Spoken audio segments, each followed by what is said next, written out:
Welcome to my channel. फिर मैं आपके सामने एक अगला वीडियो हिंदी समन्वय का एक दूसरा वीडियो लेके आया हूँ, जिसमें आपको बताऊंगा कि इसमें इन सारे क्वेश्चनों में से बहुत सारा क्वेश्चन स्टेट पुलिस, बहुत सारा एग्ज़ाम में ये सब क्वेश्चन आपको पूछा जाता है, लेखपाल में भी पूछा जाता है। तो विशेषकर ये बहुत ही इम्पोर्टेंट है। कोई भी ऐसा क्वेश्चन साल का क्वेश्चन नहीं है कि इस टॉपिक में से क्वेश्चन नहीं रहता है। तो सबसे पहले मैं आपको पहला क्वेश्चन लेकर आऊँगा कि इसको जानकारी रखना ज़रूरी है कि अगले वीडियो 1 में आपको बताया है कि स्वर वर्ण का प्रकार वगैरह बताएं। इसमें है कि व्यंजन वर्ण किसे कहते हैं। एक क्वेश्चन ले आउट किए हैं कि व्यंजन वर्ण किसे कहते हैं। तो व्यंजन वर्ण उन वर्णों को कहते हैं, व्यंजन उन वर्णों को कहते हैं जिसके उच्चारण में स्वर वर्ण की सहायता ली जाती है। वो अकेले स्वतंत्रता, जैसे स्वर वर्ण स्वतंत्रता होते थे, व्यंजन वर्ण स्वतंत्रता नहीं होते हैं। जैसे क, तो क का उच्चारण करने में आधा क और व का उच्चारण होता है, ख का आधा क और व का उच्चारण होता है, ग और आधा ग व का उच्चारण होता है। तो कोई भी व्यंजन वर्ण का उच्चारण करेंगे तो उसमें स्वर वर्ण क्या कहता है, मिला हुआ होता है, स्वर वर्ण मिला हुआ होता है। अब हम देखते हैं स्वर व्यंजन वर्ण के कितने भेद होते हैं। तो इसके मूल 3 भेद होते हैं। व्यंजन वर्ण के 3 भेद होते हैं। एक प्रकार होते हैं स्पर्श, दूसरा होता है अंतस्थ और तीसरा होता है ऊष्म वर्ण। ठीक है। अब हम देखते हैं उसमें से पहला पॉइंट है कि स्पर्श वर्ण किसको कहते हैं, किस को कहते हैं। तो इसमें 5 वर्ग लिखा गया है हिंदी में। तो क वर्ग, च वर्ग, ट वर्ग, त वर्ग, प वर्ग। इसमें प्रत्येक वर्ण, अगले वीडियो में भी मैंने बताया है कि इसमें 5-5 एक कॉलम में या एक रो में, इसको इधर से रो पढ़ेंगे और ऊपर से नीचे कॉलम पढ़ेंगे। ठीक है। तो प्रत्येक रो में 5-5 वर्ण है। ठीक है। तो इस क से लेके म तक को हम स्पर्श क्या कहते हैं, व्यंजन कहते हैं। और य, र, ल, व को हम अंतस्थ वर्ण कहते हैं। और ऊष्म वर्ण कहते हैं तलवस्व, पेट भरवा वाला मध्यस्व, दंतस्व, और ह को ऊष्म वर्ण कहते हैं। और एक चीज़ मैं आपको अगले वीडियो के बारे में बताना चाहता हूँ कि उसमें उच्छिद वर्ण कहते हैं। उच्चित वर्ण में आपको गलती से बताया, मैंने बोल दिए थे कि ये ढ और ये होता है नीचे वाला, लेकिन वहाँ उस वीडियो में ये वाला बता दिए थे। ये दोनों वर्ण को हम क्या कहते हैं, ये दोनों वर्ण को हम उच्चित वर्ण कहते हैं। उसमें इस जगह पे उआ में हम, जैसे उआ में होता है ना, ऐसे होता है, ऐसे हुआ होता है। जैसे ये क वर्ग का अंत वाला क्या होता है, 5वां वर्ण जो होता है वो उआ होता है। तो उसी तरह से वो वाला नहीं, उसमें गलत हो गया था, बिंदा ये नीचे वाला होगा। इस पर आप थोड़ा सा ध्यान दे दीजिएगा जब वीडियो 1 देखिएगा। अब रही बात कि संयुक्त व्यंजन, संयुक्त अक्षर, उसी को संयुक्त व्यंजन भी होते हैं, संयुक्त अक्षर भी होते हैं। तो हिंदी में 4 संयुक्त व्यंजन होते हैं। जैसे अगले वीडियो में आपको बताएं कि व जोड़ ए बराबर ऐ, व जोड़ ओ बराबर आओ, ये 2 संयुक्त स्वर है। उसी प्रकार इसमें संयुक्त व्यंजन 4 होते हैं। व्यंजन संयुक्त व्यंजन 4 होते हैं, या संयुक्त अक्षर बोलेगा तो संयुक्त अक्षर में ज़्यादातर संयुक्त व्यंजन बोलते हैं। संयुक्त अक्षर यदि बोलेगा तो आपको ये 4 के बारे में बताता है कि संयुक्त अक्षर, संयुक्त जोड़ अक्षर बराबर संयुक्त अक्षर होता है। तो इसमें अक्षर त्र ज्ञ स्रा को संयुक्त अक्षर कहा जाता है। उसमें से किस चीज़ के क्या क्या चीज़ को लेकर बनाया जाता है? तो आधा क और आधा मध्य स्व मिलकर अक्ष बनता है। आधा तो र लेके त्र बनता है। जो जोड़ यो बराबर यो है, यो आधा जो आधा यो बराबर ज्ञ होता है। आधा स्व आधा र बराबर स्रा होता है। ये चीज़ को आपको दिमाग में पॉइंट आउट कर लेना है, किस किस चीज़ को लेके ये बनता है।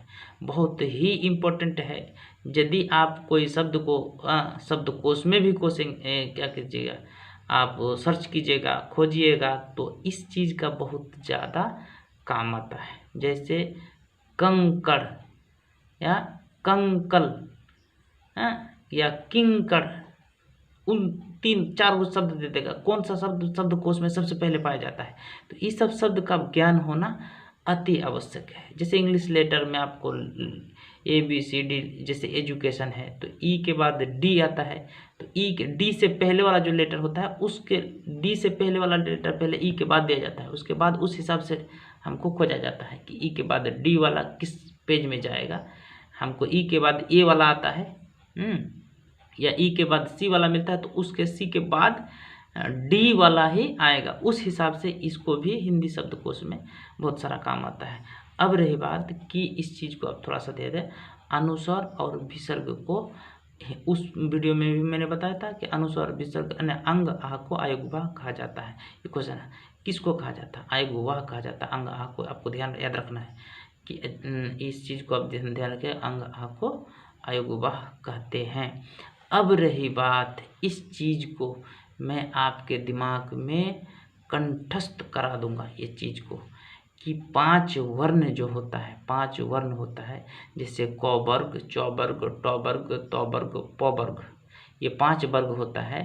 तो 5 वर्ग में से ये जो उच्चारण होता है, आदमी जो भी कोई भी हिंदी का 52 जो वर्ण होता है, 52 वर्ण को या 48 वर्ण, 50 वर्ण, जो भी वर्ण का आता है, कुछ वर्ण का उच्चारण इसमें नहीं करता है, लेकिन कुल मिला के हिंदी का जितना भी वर्ण है उसका उच्चारण स्थान बहुत इम्पॉर्टेंट है। इसको बार बार आपको 2 बार 3 बार दिखेगा, लेकिन हम आपको इतना ट्रिकी से बताएंगे कि आपको 1 बार से 2 बार दिखेगा, आपको दिमाग में पूरा सेट हो जाएगा। सबसे पहले आपको दिमाग में सेट कर लेना है कि यदि आप सीरियली देखते हैं तो क वर्ग, च वर्ग, ट वर्ग, त वर्ग, प वर्ग, एक हिसाब से इसको 1 number, 2 number, 3 number, 4 number, 5 number यदि देते हैं, तो आपको नंबर के हिसाब से सिस्टमेटिक ढंग से याद रखना भी बहुत ज़रूरी है। तो आपको यदि हम क वर्ग को 1 देते हैं, च वर्ग को क वर्ग, च वर्ग को 2 देते हैं, ट वर्ग को 3 देते हैं, त वर्ग को 4 देते हैं, प वर्ग को 5 नंबर कर देते हैं। किसके हिसाब से? रो के हिसाब से। तो अब हम आपको दिखाते हैं कि इसमें स्थान जो होता है, उच्चारण स्थान, ये जो गला होता है, कंठ जो होता है, कंठ, जिसका उच्चारण कंठ से होता है, किसका उच्चारण तालु से होता है, किसका उच्चारण, ये मुंह का 3 भाग होता है। एक जो ये वाला भाग होता है ना, ये वाला ऊपर वाला भाग, ये वाला ऊपर वाला जो भाग होता है, ऊपर वाला, ये इस तरह करके, तो इस तरह करके ये जो ऊपरी वाला भाग, ये ऐसे करके रहेंगे, तो ये वाला भाग जिसको तालु बोलते हैं। तो तालब से में क्या क्या वर्ण का माने ध्वनि जो होता है तालब से निकलता है, किसका ध्वनि कंठ से निकलता है, किसका ध्वनि, ये मुंह का 3 भाग है। ऊपर वाला को दांत को जो टच करता है, जिसका उच्चारण में दांत को टच करता है, और एक मिडिल वाला भाग होता है, जीभ जो ऐसे करके ऊपर, ना ऊपर कुछ होता है ना नीचे कुछ होता है, बीच में जो होता है, बीच में जीभ का उच्चारण ऐसे करके, जब कोई भी उच्चारण करते हैं, कोई भी वर्ण का उच्चारण करते हैं, तो बीच का जो भाग लेकर जो होता है, बीच में जो उसका होता है, उस चीज़ को मिडिल में, और इसको लास्ट में ओष्ठ मतलब नीचे वाला होठ, और ऊपर वाला दांत, इसको बोलते हैं ऊपर वाला दांत, इसको नीचे बोलते हैं ओठ, और ये वाला मिडिल वाला को मूर्धा बोलते हैं। मूर्धा, मध्य मतलब मिडिल होता है, और इसको मूर्धा कहते हैं, मूर्धा। तो आपको जानना है, तो आपको हम इजीली तरीके से बताते हैं। इसमें देखिए सिस्टमेटिक ढंग से देते हैं तो हम क वर्ग, च वर्ग, ट वर्ग, त वर्ग, प वर्ग को दे दिए। तो उस हिसाब से देखिए 1 नंबर, 2 नंबर, मिडिल वाला आ जाइए 3 नंबर। कैसे आइएगा? 1 नंबर, 2 नंबर, 3 नंबर, चला जाइए ऊपर में 4 नंबर और अंत में आ जाइए 5 नंबर। जैसे हिसाब से 1 number, 2 number, 3 number, 4 number, 5 number आपको दिमाग में सेट कर लेना है।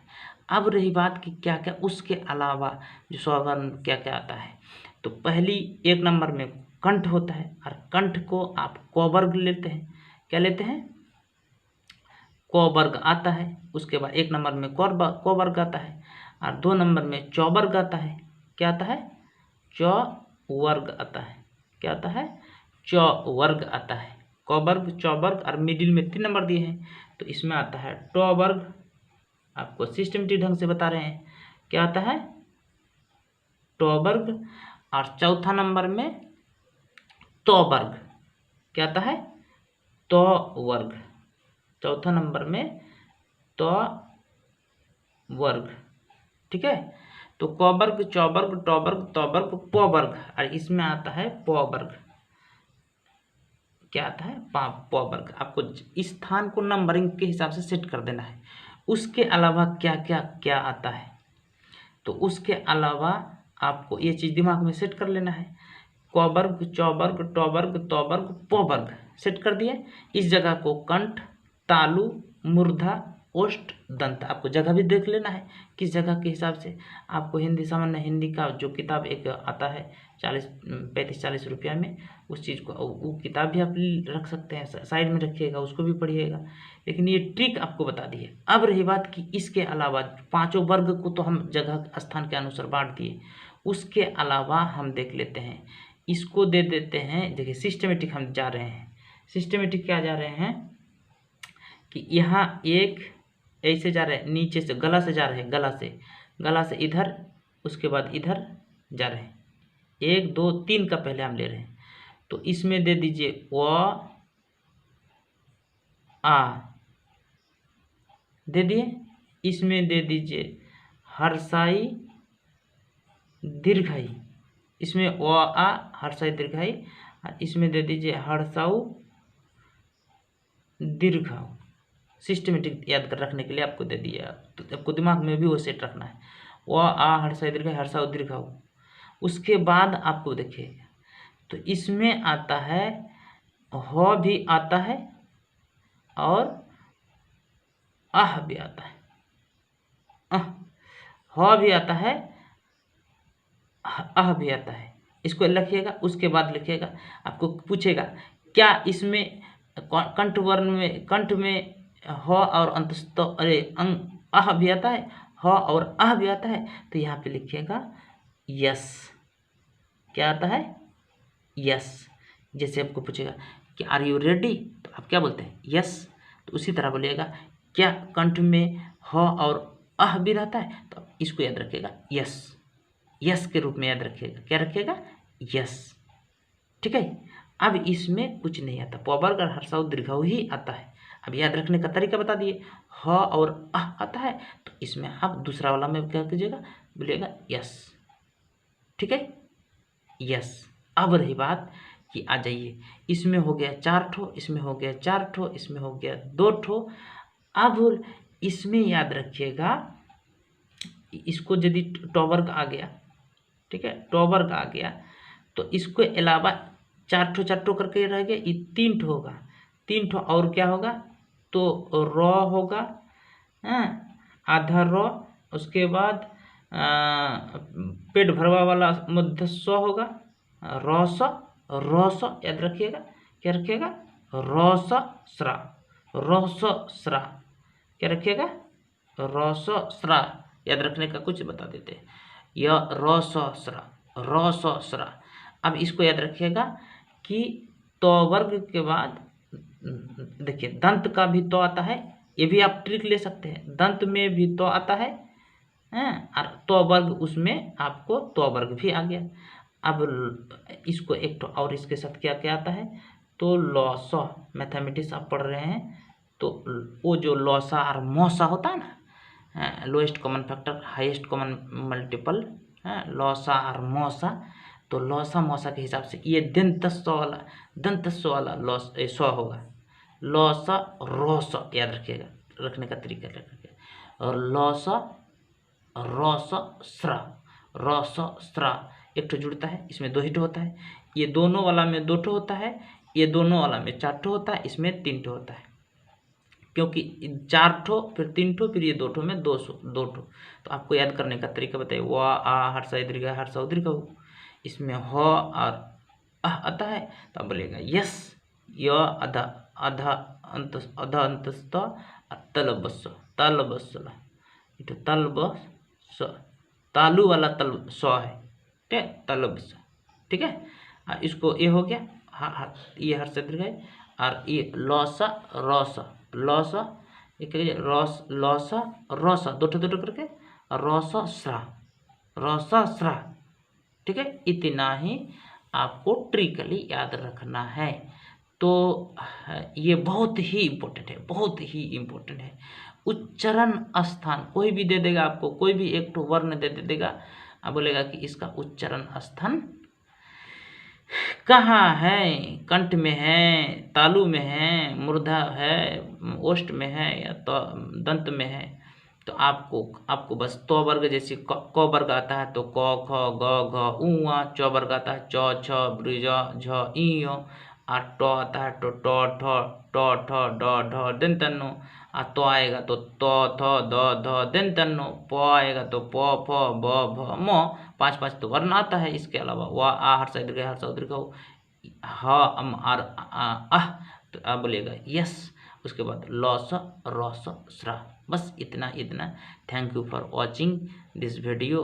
और आपको अगर अच्छा लगता है मेरा वीडियो को तो आप लाइक कीजिए, कमेंट कीजिए और अपने दोस्तों साथियों और दूसरे तक पहुंचाने की कोशिश कीजिए, ताकि ये वीडियो ज़्यादा से ज़्यादा आप लोग तक पहुंच सके और आप लोग इसका उपयोग कर सके। पूरा भारत में इस वीडियो को शेयर करो, लाइक करो, कमेंट करो। और हाँ, अंत में मैं ये भी कहना चाहता हूँ कि इस वीडियो को आप लोग ऑनलाइन देखिए। चैनल का नाम है मेरा this is my YouTube channel math study 98 by Sufiyan sir. इसको आप यूट्यूब में आपको सब्सक्राइब कीजिए, प्रेस द बेल आइकन और ऑल नोटिफिकेशन को आप क्लिक कीजिए, क्योंकि जब भी मैं आपको वीडियो अपलोड करूं ताकि आप तक नोटिफिकेशन पहुंचने में कोई आपको दिक्कत ना हो। जब भी आपको और इसका प्लेलिस्ट में सारा वीडियो डाउनलोड हो जाएगा, जिस चीज़ का ज़रूरत है उससे। ये मेरा व्हाट्सअप नंबर है, जिसको कोई भी चीज़ का चीज़ है ये है आप व्हाट्सअप में भेज सकते हैं, मुझे फॉलो कर सकते हैं। Do follow us on YouTube, Facebook, Twitter, Instagram में। और ये भी मैं विशेष करके बताना चाहता हूँ कि क्लास 6 से लेकर BSc तक मैथ चैप्टर वाइज एग्जाम्पल से लेकर एक्सरसाइज तक सारा सिस्टमेटिक ढंग से आपको मेरे प्लेलिस्ट में वीडियो इसका वीडियो आपको अपलोड करते जा रहे हैं। आप लोग सुविधा के अनुसार देखिए, लाइक कीजिए, कमेंट कीजिए और हमको हौसला दीजिए। आप लोग हौसला नहीं दीजिएगा तो फिर मेरा हौसला टूट जाएगा। आप लोग को शेयर करिएगा तो हमको क्या होगा, मेरा हौसला होगा। कमेंट कीजिएगा और लाइक कीजिएगा, हमको हौसला देना। आप ही लोग आगे बढ़ा सकते हैं, आप लोग के बगैर हम कुछ नहीं है। आप ही हमको पूरा भारत में फैला सकते हैं। आपके बगैर हम तिनका के बराबर भी नहीं समझते हैं, तिनका के बराबर, अपने आप को तिनका के बराबर भी नहीं समझते हैं। आप लोग ही सब कुछ है मेरा है। Thank you for watching this video.